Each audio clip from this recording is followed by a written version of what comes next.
मोदी जी के लिए बिहार का चुनाव इतना ज़्यादा महत्वपूर्ण है कि उसके लिए मोदी जी कोई भी झूठ बोलने के लिए, अतिशयोक्ति करने के लिए, बड़े बड़े सपने दिखाने के लिए तैयार हैं। मोदी जी जो है बुलेट ट्रेन के नाम पे सपने दिखाते हैं।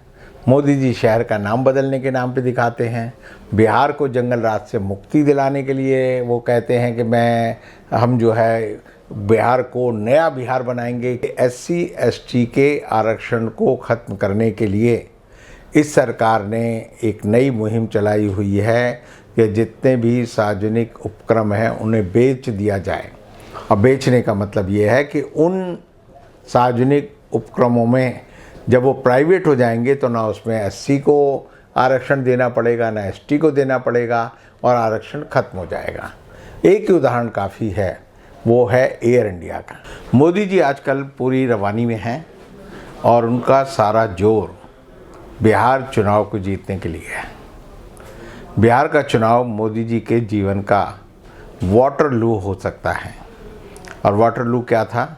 वाटरलू में पहली बार नेपोलियन की फ़ौज जो हारी थी और दूसरी बार वाटरलू के मैदान में ही हिटलर की फ़ौजों को शिकस्त का सामना करना पड़ा था, जिसकी वजह से विश्व विजय करने का जो हिटलर का सपना था वो चूर चूर हुआ और उसकी वजह से हिटलर को आत्महत्या करनी पड़ी।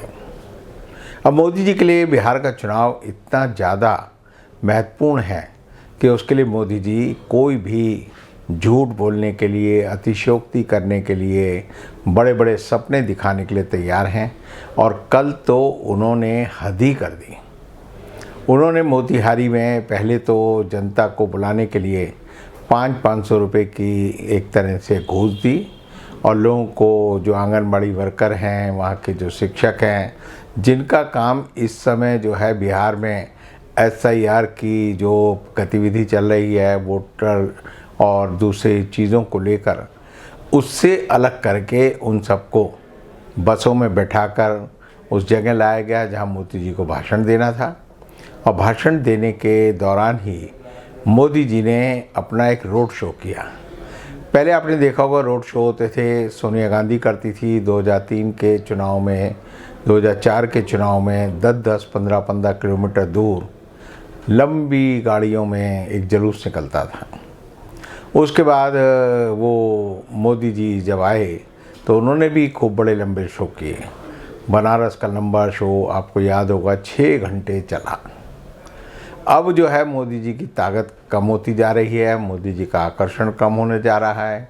और इसीलिए आप देखिए ऑपरेशन सिंदूर के लिए बड़ौदा में जो उन्होंने अपना जो रोड शो किया वो कुल महज 400 मीटर का था।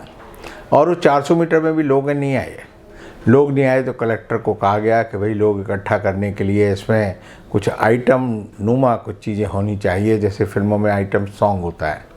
और तब वहाँ के कलेक्टर ने, जो कर्नल कुरैशी थी, जिनका नाम सोफिया कुरैशी है, जो ऑपरेशन सिंदूर में बड़ी प्रसिद्ध हुई थी क्योंकि उन्होंने भारतीय सेना का पक्ष प्रेस के सामने रखा था और उनको लेकर बहुत बड़े विवाद भी चले। उनको बुलाया गया कि जो कर्नल सोफिया कुरैशी हैं वो आएंगी तो भीड़ आएगी, और भीड़ आएगी तो मोदी जी का जो तामझाम है वो सफल हो जाएगा। बाद में कर्नल सोफिया कुरैशी ने बताया कि मुझे तो आदेश मिला था कलेक्टर वडोदरा की तरफ से, इसे मुझे जाना पड़ा। बिहार में मोदी जी जितने भी शो करते हैं वो शो जो है पता नहीं क्यों फ्लॉप शो बनते जा रहे हैं। मोदी जी का अब रोड शो नहीं होता। एक तरफ की जगह को खाली रखा जाता है, कैमरे को इस तरह लगाया जाता है कि 2, 4, 5, 10 की तादाद में लोग नज़र आ जाएं। और कुल मिलाकर नतीजा ये निकला कि दिल्ली में मोदी जी ने जब एक रोड शो किया तो पार्लियामेंट स्ट्रीट से चले और NDMC का जो दफ्तर है, कुल 300 मीटर का उनका रोड शो हुआ, जो कि टाएं फिस हो गया। मोदी जी डरे हुए हैं, लोग आते नहीं, और लोग आते नहीं तो क्या करें? रोड शो करना उनकी मजबूरी है क्योंकि उनका ट्रेडमार्क हो गया है, पैटर्न हो गया है, उनका ब्रांड वैल्यू वही है। अब मोदी जी कैसा शो करते हैं? मोदी जी पुराने भक्त हैं आशाराम के। तो आशाराम की जो पुरानी आप वीडियो देखेंगे तो आशाराम बापू क्या करते थे, अपने पंडाल में एक मंच तक आने के लिए बड़ा एक भव्य सा रथ सजा लेते थे। और वो ऐसे ही रथ होता है जैसे आप शादियों में देखेंगे। शादी में जो दूल्हा एंटर करता है तो पंडाल में कैसे आता है, पुरानी एक गाड़ी होती है, उसे सजा लिया जाता है और ये कहा जाता है कि भाई दूल्हा और उसके साथी जो है उस पर चढ़ जाते हैं, ढंग ढंग ढंग करते म्यूज़िक बजता है और वो डांस करते हैं, फोटोग्राफी होती है और उसके बाद वो रोड शो 2, 4, 5 मिनट बाद ख़त्म हो जाता है। अब मोदी जी की शादी में तो मुझे नहीं लगता कि इस तरह का कोई रोड शो हुआ होगा, लेकिन अब मोदी जी पंडाल में पंडाल शो करते हैं। एक गाड़ी ले आते हैं, एक ही गाड़ी है, वो हर जगह एसपी जी बेचारी ढोती रहती है, उससे मोदी जी की फ़ोटो लगा देते हैं, उसको गेंदे के फूलों से सजा देते हैं। एक तरफ कहते हैं भाई एक आदमी खड़ा हो जाए, दूसरी तरफ दूसरा खड़ा हो जाए। मोदी जी को ऊंचा दिखाने के लिए उनको एक चौकी पे खड़ा कर दिया जाता है। और मोदी जी, वो एक बच्चा आ रहा है आजकल, आप देखेंगे इंडोनेशिया का एक बच्चा है जो कि एक नाव है, उस नाव पे वो चश्मा लगाकर बच्चा जो है, जो एक अपनी हरकतें दिखाता है, कभी वो ऐसे करता है, फिर वो ऐसे करता है, फिर वो ऐसे दिखाता है, फिर वो ऐसे दिखाता है। तो मोदी जी भी ठीक उस बच्चे की घटिया नकल करते हैं। दुनिया में जो लोग देखते होंगे वो कहेंगे बच्चा ज़्यादा सही नेचुरल है, मोदी जी जो है अननेचुरल है। तो एक तो मोदी जी के रोड शो की एक परंपरा एक घटिया फिल्मी ड्रामा बन गई है और मोदी जी आदत से मजबूर हैं कि इसको छोड़ नहीं सकते। और दूसरा ये है कि मोदी जी ने जो भाषण दिया वो बड़ा हास्यास्पद था, कपिल शर्मा के शो जैसा था। मोदी जी किसी भी औरत को देखते हैं, जैसे बहुत सारे आशिक होते हैं ना, वो क्या कहेंगे, मैं तेरे लिए चांद तारे तोड़ के ला दूंगा, मैं तेरे सितारे तोड़ के ला दूंगा, मैं तुझे रानी बना के रखूंगा। ये इस तरह के जो आशिक होते हैं वो सड़क छाप, वो इस तरह की बातें दिलफेंकी करते हैं और लड़कियां भी जानती हैं भाई ये जो बात हो रही है ये फालतू की बात हो रही है। तो मोदी जी अब जनता को भी उसी तरह बहकाने लगे हैं।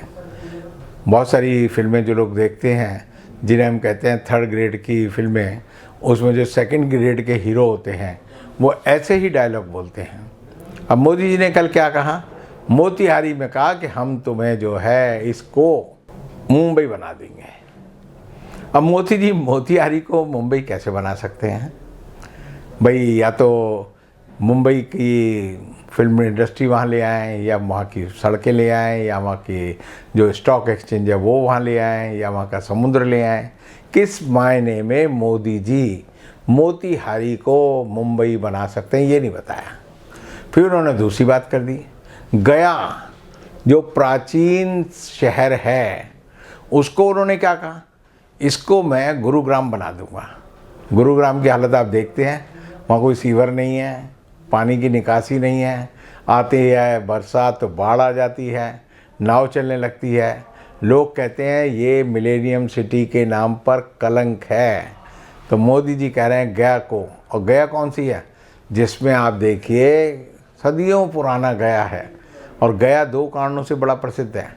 आजकल अभी जब ये सावन का महीना चल रहा है, इसके बाद जब श्राद्ध पक्ष शुरू होगा तो वहाँ पर सबसे ज़्यादा तर्पण किया जाता है अपने जो पूर्वज होते हैं जो कि स्वर्ग में चले गए हैं, उनको लोग श्राद्ध में अपनी श्रद्धा अर्पित करते हैं ताकि उनको स्वर्ग मिले।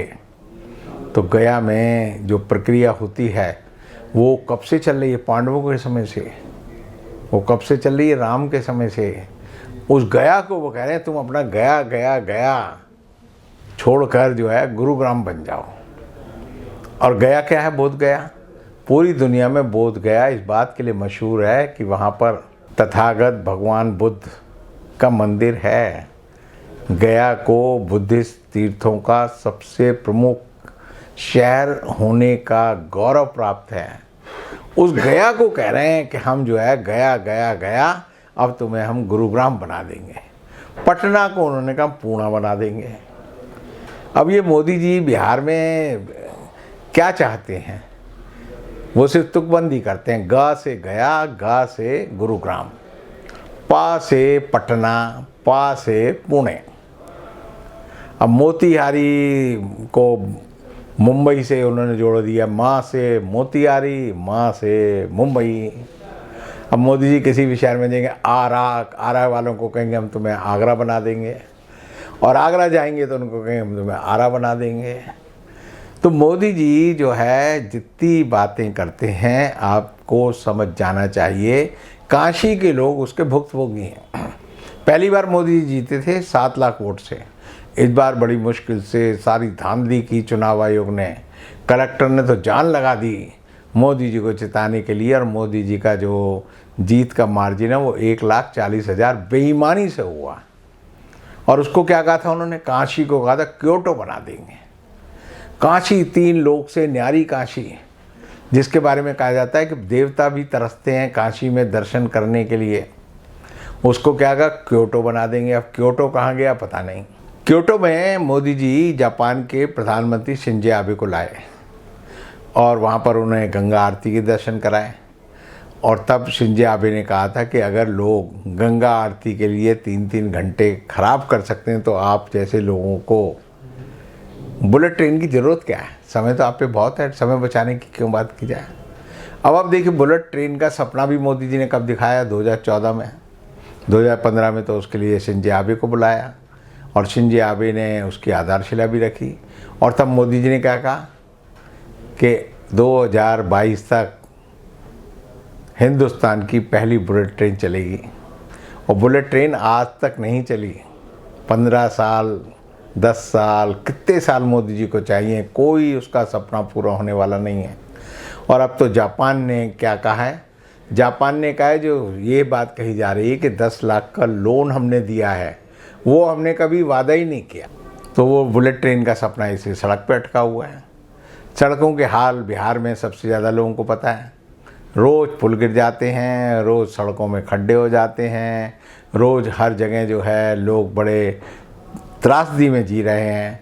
और जंगल राज जिसको लालू प्रसाद यादव के नाम पे चिपकाते रहते हैं, तो अभी आप देखिए कि वहाँ के अस्पताल में आईसीयू में भर्ती एक मरीज़ को 5 गुंडे आए, उन्होंने गोलियाँ मार मार कर उसको आईसीयू में मर्डर कर दिया। ये पहला मर्डर है हिंदुस्तान का जो किसी अपराधी का किसी आईसीयू के अंदर घुसकर हुआ है।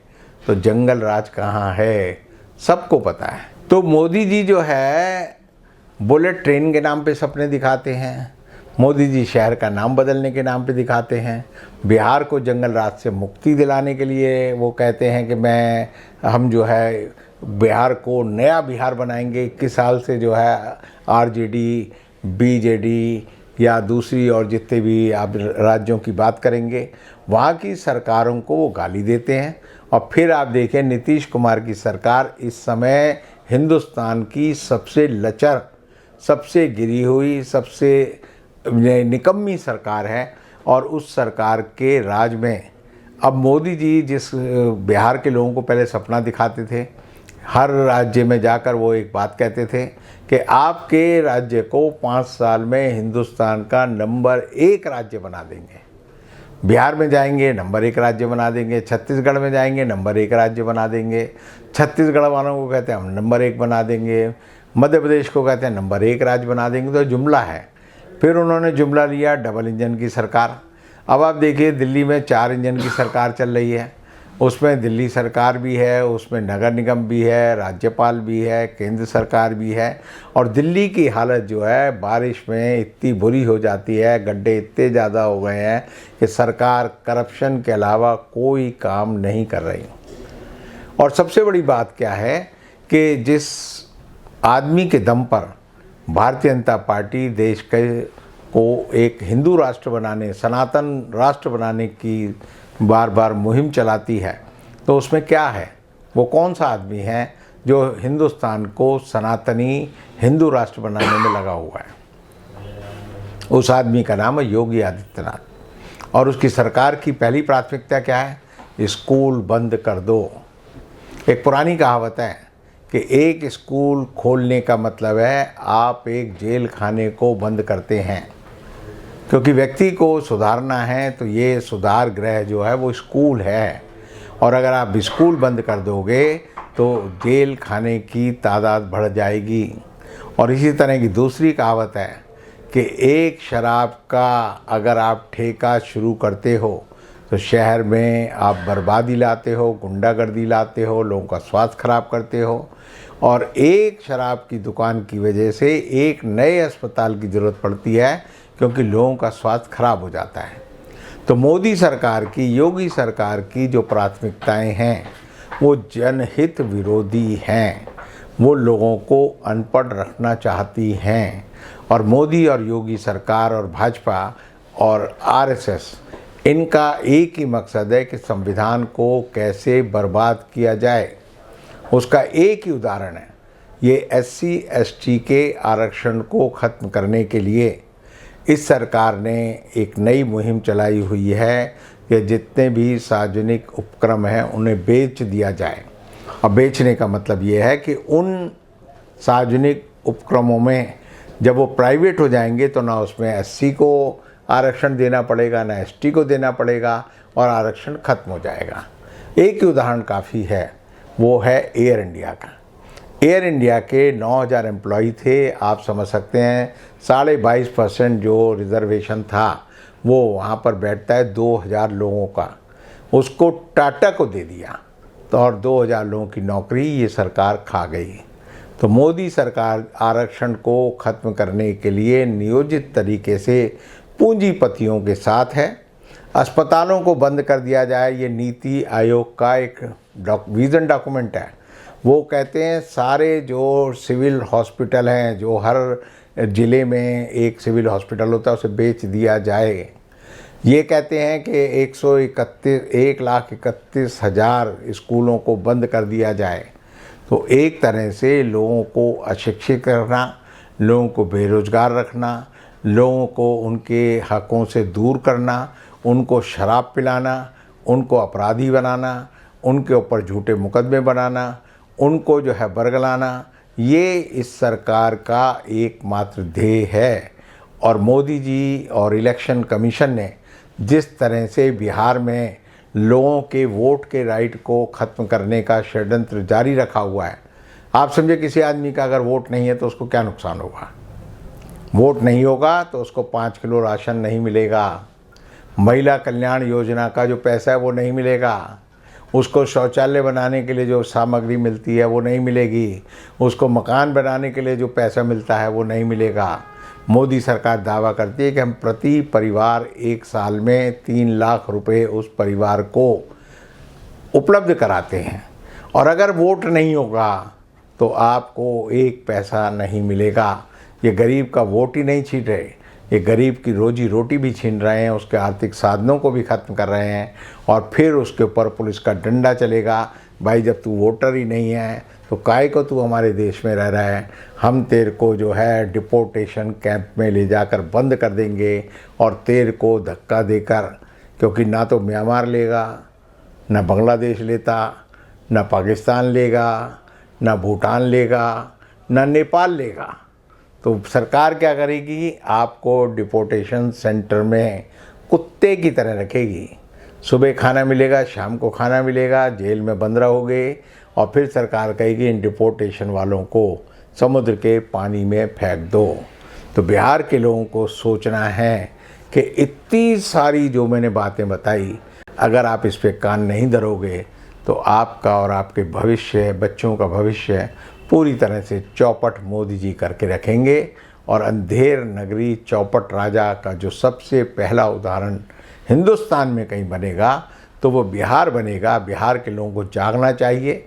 बिहार हिंदुस्तान को जगाने वाला ऐसा राष्ट्र, ऐसा राज्य रहा है कि आज से नहीं, बुद्ध के ज़माने से इसे विहार, और विहार का मतलब ये बौद्ध शब्द है, तो बिहार और विहार, और इसीलिए बिहार के लोगों को सिद्ध करना है कि एक बिहारी सब पे भारी, और 1 लाख बिहारी उनसे भाजपा हारी।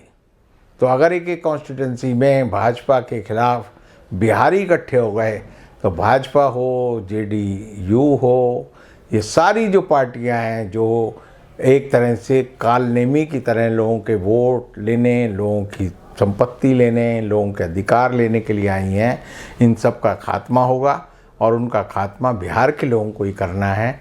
और मोदी जी जो ये कहते हैं कि मोतिहारी को मुंबई बनाऊंगा, लोगों को समझ जाना चाहिए मोदी जी ने किस देश को कैसे बनाया। 100 स्मार्ट सिटी गायब हो गए। तो मोदी जी के सारे वादे झूठे हैं। 15 लाख आएंगे ये भी झूठा था, 2 करोड़ रोजगार मिलेगा ये भी झूठा था। झूठ बोलने में मोदी जी दुनिया में सबसे बड़े झूठे आदमी कह सकते हैं। तो इस बात को आपको ध्यान रखना होगा।